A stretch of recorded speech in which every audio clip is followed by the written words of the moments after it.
Kumusta? Johnevers Style again, back for another vlog. So, ayun, tinitingnan ko lang yung sarili ko muna, no? Yung buko. Sa huling pagkakataon bago tayo sumalang sa dreadlock session ngayong hapon. So, yun, 3 years na yan, hindi ako nagpagupit para lang ma-achieve yung dreadlocks hairstyle na yan. Pwede kong sabihin ang pangalan mo. Ayun, para ma-achieve yun na, ano yan, ma-achieve tayong dreadlock hairstyle na makakabanda ko yan. Si, ito, Jason Nidea. Ang mag-ibig mo niya guys, siya, Tagalog pa lang po dapat kasi. Siya ang gagawa ngayon ng dreadlock sa buko ngayon. So, ano? Siya na, nabot pa lang.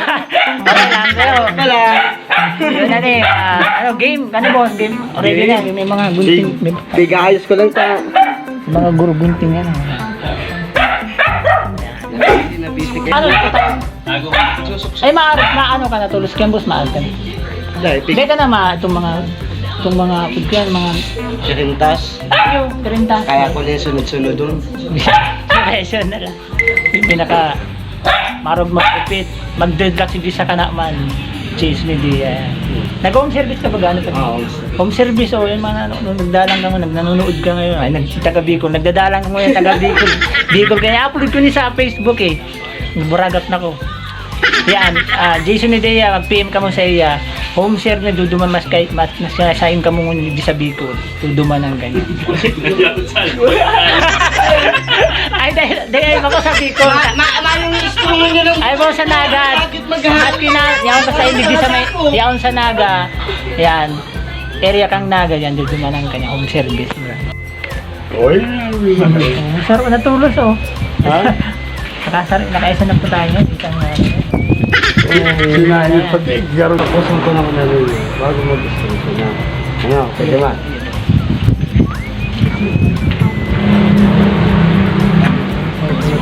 Pupunta si Chorita. Chore, nakabidyo kita Chore. Mahiling mo ni sa YouTube Chore. Ano yung pag naka-smile? Ika na, doon naka-smile. Papa dreadlocks naman Chore.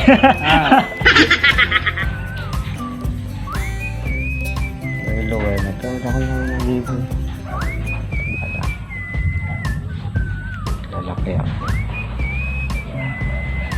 Sibulang mo pating gayang nadali ko. Kakaiba, yun yung... Yun lang yun ang may bulaw dyan. Kaya no. Kaya ibang kulay man eh. Ito ko yung takwil kanina. Hindi na siya mag-isa. Kaibigan niya. So yung mga Brad, madali na sa, madali. Ano yan? Malapit na sana kayong matapos. Kaso, ayun medyo dumidilim na. Nakikita niyo yung baligid. Mahirap. At syempre, dala na rin ng pagod at tanglay. Ngawi. Yung nangangawit na yung ano, yung nagdi-dreadlocks natin si Boy Jason. Jason. Nangangawit na siya kasi siguro bukas na lang natin ito pagpatuloy mga Brad. Okay. Kano, picture. Yung ano, warasyak na. So yung pa kayong kaya ipuan dito sa rigdagan. Yun, nakikita nyo, konti na lang sana eh. Pero bukas na lang, may bukas pa naman. Ayan. So, dreadlock session bukas. Bukas ulit. Brad, dreadlock session part 2. Tapusin na natin to. Meron tayong mga extension para dun sa mga buhok na dito. Naputol-putol. Yan, lalagyan natin dyan kasi na medyo naputol yung iba dyan.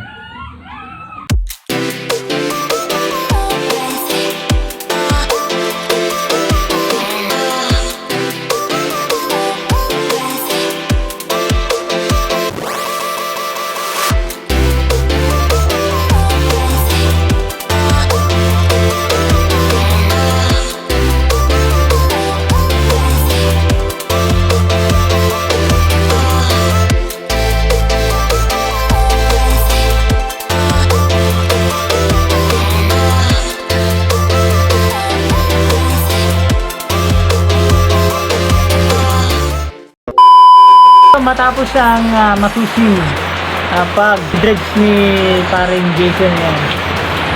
Sa wakas natapos na rin yung dreads niya sa buhok. Ito na yun.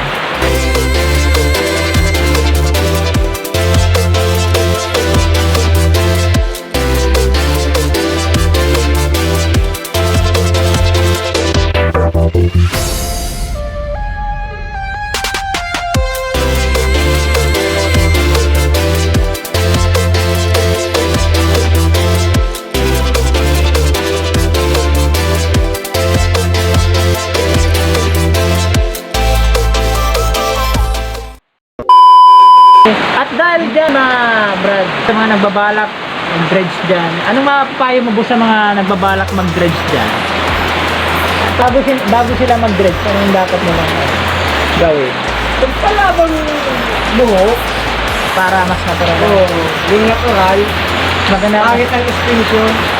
Yeah. So yun, narinig niya from the myth, the legend, mula sa expert, mas maganda yung kailangan mo na magpahaba ng buhok para mas natural kasi mas pangit daw yung extension.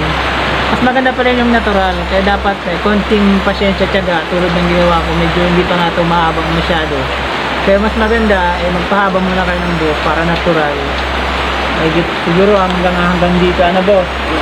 Hanggang dyan, pwede na yan. At least natural. Kanya-kanyang trip yan. Kaya kung may bala ka mag-dread, ayos yan. Woo!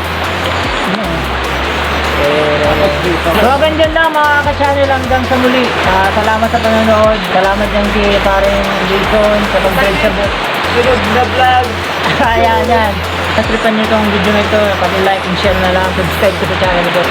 Hanggang sa muli, parang this John Richard sa inyo. Peace!